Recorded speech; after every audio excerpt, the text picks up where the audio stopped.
வணக்கம். உத்து பாருங்கள். யாக்கோபு சொல்லுகிறான், உத்து பார்த்து தன் உருவம் இன்னதென்று கண்ணாடியில் கண்டு அதில் நிலைத்திருப்பவனே ஆசீர்வதிக்கப்படுவான். உத்து பார்த்து என்று சொல்லுகிறான். கண்ணாடிக்கு முன்பு நம்முடைய உருவம் இன்னதென்று தெரிகிறது. அந்த உருவத்தை பார்த்த பின் கடந்து போனால் மறந்து விடுகிறோம். அப்படிப்பட்டவனை நாம் கர்த்தர் ஆசீர்வதிக்க முடியாது என்று சொல்லுகிறார். வேதம் தான் கண்ணாடி. நம்முடைய உருவம் என்னதென்று அந்த வேதம் நமக்கு காண்பிக்கிறது. அதை உத்து பாருங்கள். அதிலே நன்றாக புரிந்து கொள்ளுங்கள் என்பதுதான் அதனுடைய கருத்து. அதில் நிலைத்திருங்கள். புரிந்து கொண்டால்தான் நாம் நிலைத்திருப்போம். உங்களுக்கு ஒன்று தெரியுமா? புதிய ஏற்பாடு வினோதமானது. அங்கே ஒரு கட்டளையும் இல்லை. அங்கே நிறைய நற்செய்திகள் தான் இருக்கிறது. சபைக்கு கிறிஸ்து தலையாக இருக்கிறார். ஆமாம், தலையாக இருக்கிறார். இதற்கு நான் என்ன செய்ய முடியும்? நாம் ஒன்றும் செய்ய முடியாது. தலையாக இருக்கிறார் என்று சொல்லிவிட்டு போயிட்டே இருக்கிறோம். சபை கிறிஸ்துனுடைய சரீரமாக இல்லை. அங்கே சகல தாறுமாறுகளும் இருக்குது, ஒழுங்கினமும் இருக்குது. அது நேர்படுத்துறது எப்படின்னு நமக்கு தெரியலை. கிறிஸ்து எனக்குள்ளே இருக்கிறார். ஆமாம், எனக்குள்ளே இருக்கிறார் அப்படின்னு சொல்லிட்டு போயிட்டே இருக்கிறோம். நமக்குள்ளே சகல தாறுமாறுகளும் மூர்க்கங்களும் வெறிகளும் தந்திரங்களும் ஏமாற்றம் நிறைந்திருக்கு. ஆனால் இவைகள் எல்லாவற்றையும் நாம் எப்படி சரிப்படுத்துறதுன்னு தெரியலை. கிருபையினால் தான் நாம் பிழைக்கிறோம். ஆமாம், நம்ம கிருபையினால் தான் பிழைக்கிறோன்னு சொல்லிட்டு போயிட்டே இருக்கிறோம். ஆனால் நம்ம சுத்திகரிக்கப்படுறதே இல்லை. அது எப்படி அந்த கிருபையினால் பிழைக்கிறோம்? எப்படி கிறிஸ்து நமக்குள்ளே வாசம் பண்ணுறார்? எப்படி கிறிஸ்து சபைக்கு தலையாக இருக்கிறார்? அதனுடைய பிரதிபலன் என்ன? அதை எப்படி நம்முடைய அனுபவமாக்குறது? தெரிய மாட்டேங்க. அதனுடைய பிரதிபலன் ரொம்ப மிகவும் மகிமையாக இருக்கணும். கிறிஸ்து எனக்குள்ளே இருக்காருன்னா நான் முழுக்க பழுதில்லாத ஒரு வாழ்க்கையை நான் அடைஞ்சிருக்கணும். கிருபையினால் நான் பிழைக்கிறேன்னாக்கா நான் முழுக்க சுத்திகரிக்கப்பட்டவனாக நான் இருக்கணும். கிறிஸ்து தலையாக சபைக்கு இருக்கிறார்னா அங்கே கிறிஸ்துனுடைய சித்தம் மட்டும்தான் செய்யப்பட்டு இருக்கணும். தேவனுடைய ராஜ்யமாக அது விளங்கி இருக்கணும் சபை. இந்த பிரதிபலன் தான் அங்கே இல்லை. அந்த பிரதிபலனை எப்படி அடைகிறதுன்னு நமக்கு தெரியலை.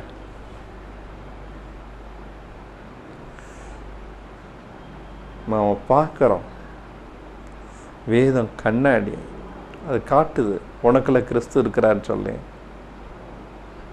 அதை உத்து பாருன்னு சொல்லுது. மேலோட்டமாக பார்க்கறது வேற, உத்து பார்க்கறது வேற. மேலோட்டமாக பார்க்கும்போது கிறிஸ்து எனக்குள்ளே இருக்கிறாரு, அவ்வளோதான் நம்மளுக்கு தெரியுது. போகிறோம், மறந்துடுறோம்.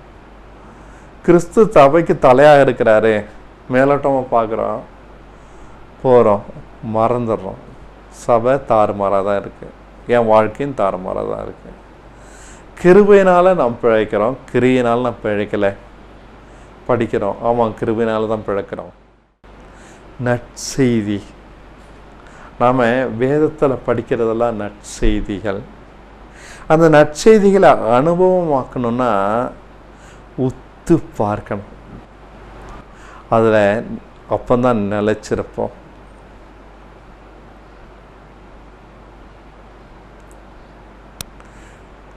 கிறிஸ்து தான் எனக்குள்ள பிழைச்சிருக்கிறாரு, இனி நான் இல்லை. அதை உத்து பார்க்குறேன். நான் என் சுயம் இல்லை, அதை உத்து பார்க்குறேன். என்னுடைய ஆலோசனைகள் இனி அங்கே இல்லை, அதை உத்து பார்க்குறேன். என்னுடைய திட்டங்கள் என்னுடைய ஆசைகள் எதுவுமே என்னுடைய வாழ்க்கையின் மேலே இனிமே கிடையாது, அதுக்கு இடம் கிடையாது. அதை உத்து பார்க்குறேன். இனிமே கிறிஸ்துனுடைய ஆசைகளும் அவருடைய விருப்பங்களும் அவருடைய செய்கையுமாக தான் நான் இருப்பேன். என்னுடைய விருப்பங்களும் என்னுடைய செய்கைகளும் முடிஞ்சு போச்சு, இனி நான் இல்லை. அவருடைய விருப்பங்களும் அவருடைய செய்கையுமாக தான் நான் இருப்பேன். கிறிஸ்து ஒருத்தரே என்னில் பிழைச்சிருக்கிறாரே, இனி நான் இல்லை. இதை தேவன் செய்திருக்கிறார், நான் செய்யலை. என்னை சிலுவையில் அவர் தான் அழிச்சிருக்கிறார், நான் செய்யலை. இதை நான் உத்து பார்க்குறேன். எப்போதுமே இதை நான் உத்து பார்க்குறேன். இது மாறாதது, இது நித்தியமானது, இது நிலையானது. நான் அழிஞ்சு போனது நிலையானது. ஆகையால் என் சித்தத்தை நான் தேடுறதே இல்லை. அவர் சித்தம் மட்டுமே நிறைவேற இடம் கொடுத்துக்கிட்டே இருக்கேன். என்னுடைய ஆசைகள் தோன்றும் போதெல்லாம் அது எல்லாத்தையும் ஆண்டட்ட சப்மிட் பண்ணிவிட்டு, இது என் வாழ்க்கை என்னுடையது இல்லை, உம்முடைய வாழ்க்கை, நீங்கள் தான் இந்த வாழ்க்கையை வாழ்கிறீங்க, உம்முடைய சித்தம் மட்டும்தான் நிறைவேறணும். என் ஆசைகளை உமக்கு சமர்ப்பிக்கிறேன், உமக்கு கீழ்ப்படுத்திடுறேன். உமக்கு சித்தமான செய்யுங்க, இல்லாட்டா விட்டுடுங்க, தூக்கி போட்டுடுங்க. என் வாழ்க்கை என்னுடையது இல்லை, அது உம்முடையது. உத்து பார்த்தா இப்படி தான் நம்ம புரிஞ்சுப்போம். அது மேலோட்டமாக பார்த்தோன்னா, நான் இல்லை, கிறிஸ்துவத்தை தான் என்கிட்ட பேசியிருக்காருன்னு போயிட்டே இருப்போம். ஆனால் என்னுடைய விருப்பங்களும் என்னுடைய செய்கையும் தான் என்கிட்ட வெளிப்படுது.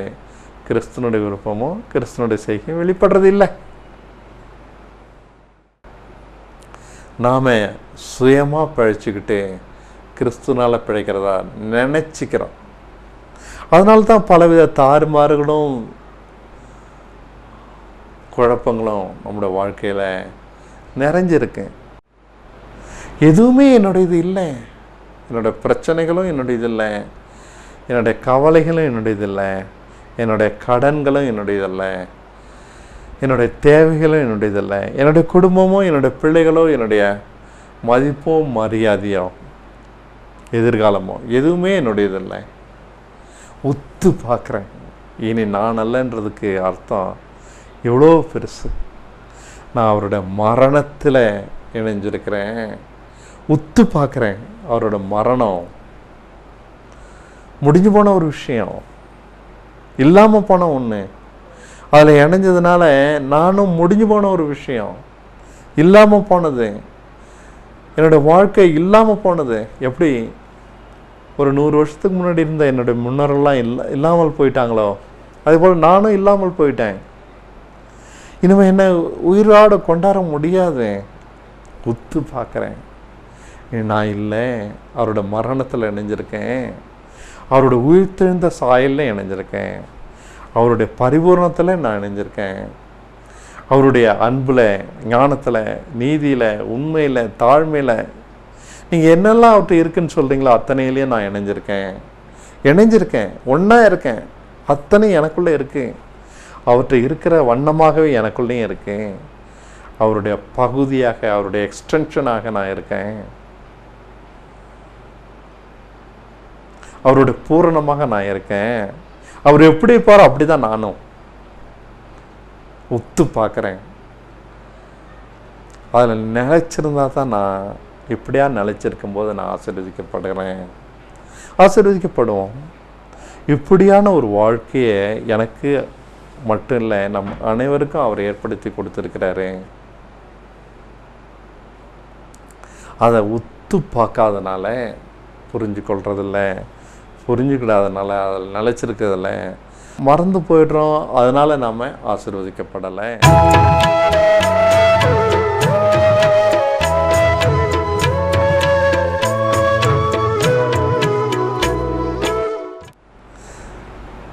யாக்கோபு மிகவும் அழகாக பேசுகிறாரு. அதில் நிலைத்திருக்காதவன் ஆசீர்வதிக்கப்பட முடியாது.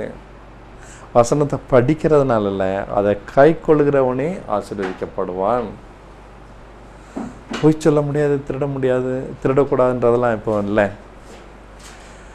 கண்களுடைய இச்சை, மாம்சத்தின் இச்சை, ஜீவனத்தின் பெருமை, இவைகள் தான் பாவம். இவைகளை எப்படி விடுறது? இத்தனையே நம்முடைய இயல்பாக இருக்குது. அவர் செகண்ட் நேச்சர்.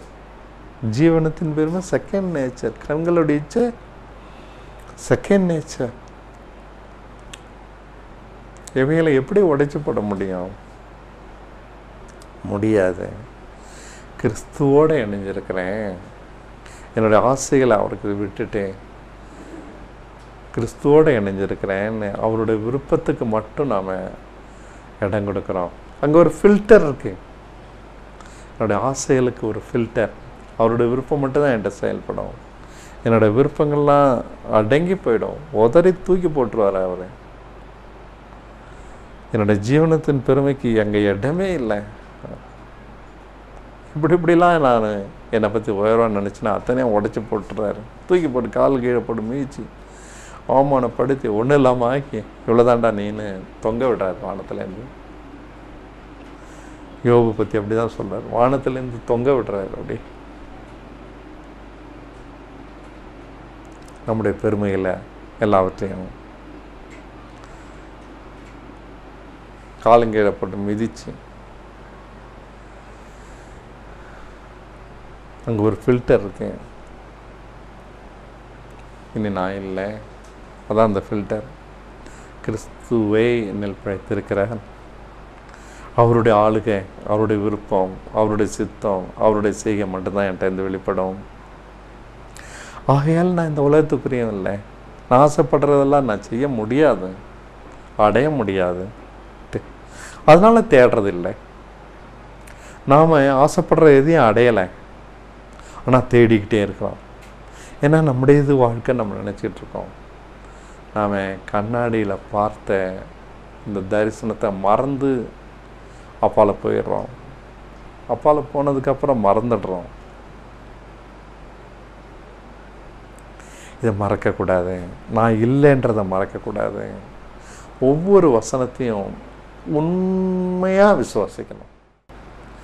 உண்மையாக விசுவாசிக்கும்போது தான் அதை உத்து பார்க்குறோம். உத்து பார்த்து அதை நம்பி அது கொடுக்குற நம்பிக்கையை நான் விடாமல் என்றென்றும் பற்றி கொண்டு இருப்போம். அதில் நிலைச்சிருப்போம். அது கொடுக்குற நம்பிக்கையில், அது கொடுக்குற தைரியத்தில் என்றென்றும் நிலைச்சிருக்கும் போது தான் அந்த வசனம் நம்மகிட்ட நிறைவேறும். அவளை மறந்துட்டோன்னா அந்த தரிசனம் நம்மளை விட்டு போயிடுது. கொஞ்சத்தில் உண்மையிலவன் அநேகத்தில் உண்மையிலவன் ஆக்கப்படுவான். அந்த கொஞ்சத்தில் உண்மை இல்லாதவன்ட்டேருந்து உள்ளதும் எடுத்துக்கொள்ளப்படும். இதுதான் பரலோக எக்கனாமி, பரலோக ராஜ்யத்தினுடைய நடபடி, சட்டத்திட்டங்கள். இருக்கிறதையும் பிடிங்கிப்பார். கொஞ்சம் உண்மை இருந்தால் போதும். படிக்கிற 1-2 வசனத்தில் உண்மையான விசுவாசம் இருந்தால் போதும். மாயமில்லாத விசுவாசம் பவுல் அழகாக சொல்லார். விசுவாசத்தில் ஒரு உண்மை இருக்குது. அந்த உண்மை போயிடுச்சுன்னா அது மாயமுள்ள விசுவாசம். மாயமில்லாத விசுவாசன்றது அதை அப்படியே பற்றிக்கொள்ளும். அதில் அசையாது, அதில் நிலைச்சிருக்கும், அது நிறைவேறும். அது உண்மை. வசனத்தை உண்மையாக ஒத்து பார்க்கும்போது தான் இனி நான் இல்லை, அவருடைய பூரண ஆளுகை என் மேலே இருக்குது, அவர் ஒருத்தர் தான் என்கிட்ட பிழைச்சிருக்கிறாரு என்ற தெளிவு நமக்கு இருக்கும். எப்போதும் என்னுடைய ஆலோசனை, என்னுடைய விருப்பங்கள் எதற்கும் அங்கே இடம் கிடையாது. என்னுடைய திட்டங்கள் எதற்கு அங்கே இடம் கிடையாது. அவருடைய திட்டங்கள், அவருடைய ஆலோசனைகள், அவருடைய விருப்பங்கள் நிறைவேறதுனால நாம் அவருடைய செய்கையாக மாறிடுறோம்.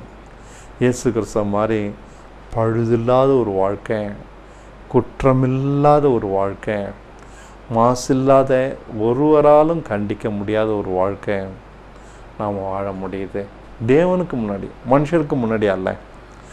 தேவன் எந்த வகையிலும் குற்றம் சொல்ல முடியாத ஒரு வாழ்க்கையை வாழ முடியுது. இதுதான் ஆசீர்வாதம்.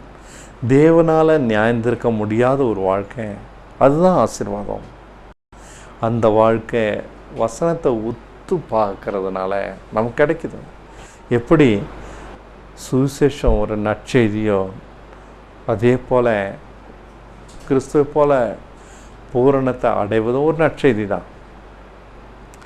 நாம் அந்த பூரண வாழ்க்கையை எளிதாக வாழலாம். உத்து பார்க்கும் பொழுது எப்படி கிறிஸ்துவிடம் நாம் வருவது எவ்வளவு எளிதோ, அவற்றிருந்து அந்த கிருபை பெற்று பாவத்திலிருந்து விடுதலை ஆவது எவ்வளவு எளிதோ அவ்வளோ எளிது அவர்கிட்டேருந்து அந்த பூரணத்தை பெற்றுக்கொள்வதும், தேவ ஞானத்தை பெற்றுக்கொள்வதும், தேவ அன்பை பெற்றுக்கொள்வதும், அவரை இயேசு கிறிஸ்துவை போல பழுதில்லாத ஒரு வாழ்க்கையை வாழ்வதும், தேவனை பிரியப்படுத்துவதும், இயேசு கிறிஸ்துவை போல நம்ம பிரியப்படுத்துவதும் அவ்வளோ எளிது. வசனத்தை உத்து பார்ப்போம். இதுதாங்க நற்செய்தி. புதிய ஏற்பாட்டில் நற்செய்தி தான் இருக்கு. அங்கே கட்டளைகள் இல்லை. நாம் முழுக்க அவரை போல பரிசுத்தமாக வாழலாம். பரிசுத்தம்தான் நமக்கு நற்செய்தி. அவருடைய ஞானம்தான் நற்செய்தி. அவரால் வரக்கூடிய நீதியும் மீட்பும் தான் நற்செய்தி. அது இலவசம், எளிதாக பெற்றுக்கொள்ள முடியும். நாம் தேடினா கண்டுபிடிக்கலாம். உத்து பாருங்கள். யாக்கோபனுடைய வார்த்தை எனக்கு ரொம்ப பிடிச்சிருந்தது. உத்து பார்த்து அதில் நிலைத்திருக்கிறவனே ஆசீர்வதிக்கப்படுவான். அதை மறந்து போகிறவன் எழுந்து போயிடுறான். தான் எப்படிலாம் புதுப்பிக்கப்பட்டிருக்கிறேன், எப்படிலாம் கிறிஸ்துவில் கட்டப்பட்டு இருக்கிறேன், எப்படிலாம் தேவன் என்னை மாற்றி இருக்கிறாருன்ற தரிசனம் அவனுக்கு கிடையாது. அதனால் அவன் இழந்து போயிடுறான். அவனை புதுப்பிப்பது கூடாத காரியம். பாருங்க, விசுவாசம்ன்றதே உத்து பார்க்கும்போது தான் உண்டாகுது.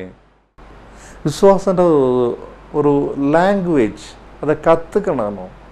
கற்றுக்கொள்ளும் பொழுது தான் இந்த சுவிசேஷமே புரியும். உத்து பார்க்கும்போது நாம் காண்கிற சத்தியம் வேற, விசுவாசம் உண்டாகுது.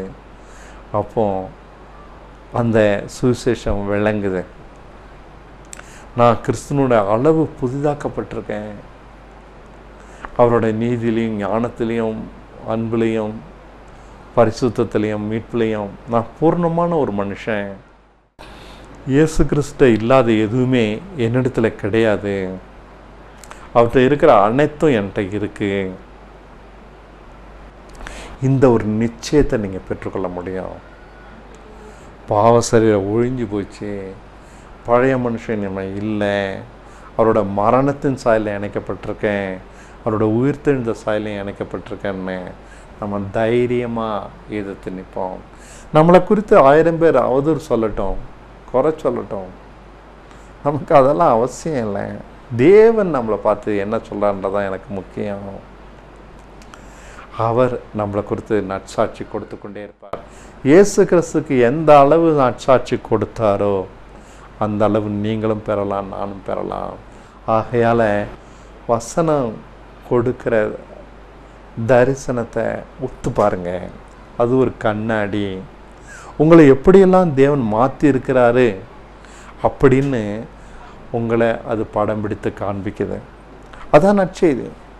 தேவன் எப்படிப்பட்ட ஒரு ரட்சிப்பை உங்களுக்குள்ளே ஏற்படுத்தி இருக்கிறாரு அப்படின்னு வேதம் நமக்கு படம் பிடித்து காண்பிக்குது. பழைய ஏற்பாட்டில் தான் நீ இப்படி இருக்கிற அப்படி இருக்கிறன்னு சொல்லி நம்மகிட்ட இருக்க குறைகளை பற்றி பேசிச்சு. புதிய ஏற்பாட்டில் அந்த குறைகள் எல்லாவற்றையும் எப்படி தேவன் மாற்றி நம்மளை பூர்ணப்படுத்தி இருக்கிறாருன்னு பேசுது. அதை உத்து பாருங்க, உத்து பாருங்க. நீங்கள் மாறி இருக்கிறத பாருங்க. உங்களை தேவன் மாற்றிட்டார். ஏற்கனவே உங்களோட பாவ சுவாபத்தை மாற்றிட்டார். இன்னும் பாவ சுவாபம் இருக்க முடியாது. பாவ சுவாபம் அழிஞ்சு போச்சு. அதை ஒத்து பாருங்க. என்கிட்ட பாவம் இருக்குது பாவம் இருக்குன்னு நம்ம பேசிகிட்டு இருக்கோமே. ரோமர் 6:6 பாவ சுவாபத்தை ஆண்டவர் நீக்கிட்டார், பாவ சரீரம் ஒழிஞ்சு போச்சுன்னு சொல்லுது. அதை ஒத்து பாருங்க. இனி பாவம் இருக்குன்ற வார்த்தைக்கு இனி இடம் இல்லை. பாவத்துக்கு நம்முடைய வாழ்க்கையில் இடமே இருக்காது. எந்த பாவத்தையும் பார்த்து அதை ஒழிஞ்சு போச்சு நீங்கள் சொல்லலாம். உத்து பாருங்க. பாவ சரீரம் ஒழிஞ்சு போச்சு. பழைய மனுஷன் சிலையில் அறையப்பட்டுட்டான். இனிமேல் பழனிவேலு கிடையாது, பழைய மனுஷன் கிடையாது. இனிமேல் உங்கள் பேரில் இருக்கிற அந்த பர்சனாலிட்டி கிடையாது. கிறிஸ்துன்ற ஒரே பர்சனாலிட்டி தான் உங்களையும் என்னிலையும் இருக்க முடியும். இதை தேவன் செய்திருக்கிறாரு. நான் செய்தால் தான் சில தவறுகள் நிறைய இருக்கும், குறைகள் நிறைய இருக்கும். இது தேவன் செய்திருக்கிறதுனால அது நேர்த்தியாக செய்திருக்கிறாரு. உங்களை தூக்கி போட்டுட்டு கிறிஸ்துவை உங்களுக்குள்ளே வச்சிருக்கிறாரு. நீங்கள் சிலுவையில் அறையப்பட்டு அடக்கம் பண்ணப்பட்டுட்டீங்க, ஒழிஞ்சு போயிட்டீங்க, இல்லாமல் போயிட்டீங்க. கிறிஸ்துனுடைய பூரணம் மட்டும்தான் உங்கள்கிட்ட இருக்குது. இதை உத்து பாருங்க. அந்த தரிசனத்தில் நிலைச்சிருங்க. அதன் பேர் தான் விசுவாசம். அந்த லாங்குவேஜை பேசுங்க, அதே மொழியை எப்போதும் பேசுங்க. வேறொரு மொழியை சுயபுத்தியின்படி நாம் காண்கிறத பேசாதீங்க. வசனம் கொடுக்குற தரிசனம், அந்த தரிசனத்தின் மொழி நான் இல்லை, கிறிஸ்து ஒருவரே பிழைச்சிருக்கிறாருன்றதை எப்போதும் பேசுங்க. அது எவ்வளோ பிரச்சனையாக இருந்தாலும், போராட்டமாக இருந்தாலும், பாவங்களாக இருந்தாலும், எந்த சூழ்நிலையிலும் பேசுங்க. அது மாறவே மாறாது. எத்தனை பாவங்கள் உங்களை மேற்கொள்ளட்டும், அப்பவும் வசனம் சொல்லும் பாவம் சரி ஒழிஞ்சு போச்சுன்னு தான். ஏன்னா அதான் உண்மை. உங்களை பாவம் மேற்கொள்ள முடியாது. ஏன்னா பாவம் சரி ஒழிஞ்சு போச்சு. பாவம் செய்யக்கூடாதுன்னு சொல்கிறது இல்லை சுவிசேஷம், பாவம் செய்ய முடியாதுன்னு சொல்கிறது தான் சுவிசேஷம். பாவம் செய்ய முடியாது, அதனால் நீ பாவம் செய்ய வேண்டியதில்லை. பாவத்துக்கு நீ அடிமை இல்லை. நம் மாம்சத்தின்படி பிழைப்பதற்கு மாம்சத்துக்கு நம்ம அடிமை இல்லை. ஏன்னா பாவம் சரி ஒழிஞ்சு போச்சு, பாவம் செய்ய முடியாது. எப்படி காலை எடுத்துட்டு அதுக்கப்புறம் அவனால் நடக்க முடியாத, அதே போல் பாவம் செய்ய முடியாது. எப்படி கண் எடுத்துட்டதுக்கப்புறம் நம்மளால் பார்க்க முடியாது, அதே போல் பாவம் செய்யக்கூடிய அந்த சரீரத்தை நம்மகிட்ட எடுத்து போட்டுட்டாரு. பாவம் செய்ய முடியாது. அதை நம்புங்க, முத்து பாருங்க. நம்புறது விசுவாசம்லாம் அப்புறம். அந்த அறிவு நமக்கு வேணும். அந்த அறிவு தான் நமக்குள்ள விசுவாசத்தை உண்டாக்கும். அந்த விசுவாசம், அந்த அறிவு நம்மகிட்ட இருக்கிற வரைக்கும் நம்மளை காப்பாற்றும், நம்மளை போதிக்கும், நம்மளை வழிநடத்தும், நம்மளோட எப்போதும் பேசிக்கொண்டே இருக்கும், ஆலோசனை சொல்லும், தைரியம் கொடுக்கும், நம்ம கூட எப்போதும் இருக்கும். அதனால் அதை உத்து பாருங்க. நீங்கள் இல்லைன்றதை பாருங்கள். கிறிஸ்து ஒருத்தரே உங்களுக்குள்ளே இருக்கிறான்றதை பாருங்கள். அவரோட மகத்துவம் முழுக்க உங்களுக்குள்ளே இருக்குதுன்றதை பாருங்கள். அவரோட பூரண ஞானத்தோட, வல்லமையோட, பரிசுத்தத்தோட, நீதியோட நீங்கள் இருக்கிறீங்கன்றதை பாருங்கள். அதில் நிலைச்சிருங்க. அது போதும். அந்த அறிவு உங்களுக்கு காத்துக்கொள்ளுங்க. அதான் அதில் நிலைச்சிருக்குன்றது. அப்போ எப்போதும் விசுவாசிக்கலாம். அந்த விசுவாச மொழிகளையே எப்போதும் பேசிக்கொண்டே இருப்பீங்க. நான் இல்லை, கிறிஸ்து ஒருத்தரே என்னுக்குள் பிழைச்சிருக்கிறாருன்னு நீங்கள் எப்போதும் சொல்லி கொண்டு இருப்பீங்க. அப்போ நாம் ஆசீர்வதிக்கப்படுவது நிச்சயம். பழுதில்லாத ஒரு வாழ்க்கையை நாம் வாழ்வது நிச்சயம். கண்டிக்க முடியாத ஒரு வாழ்க்கையை வாழ்வது நிச்சயம். எத்தனை பிரச்சனைகள் இருந்தாலும் அத்தனையும் ஜெயிக்கிற ஒரு வாழ்க்கையை வாழ்வது நிச்சயம். ஜெயம் நமக்கு உறுதியிடப்பட்டிருக்கிறது. அதனால் தைரியமாக இருப்போம். ஆபத்துகளை கண்டு கலங்க மாட்டோம்.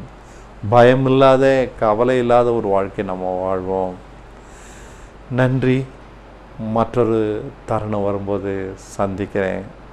வணக்கம்.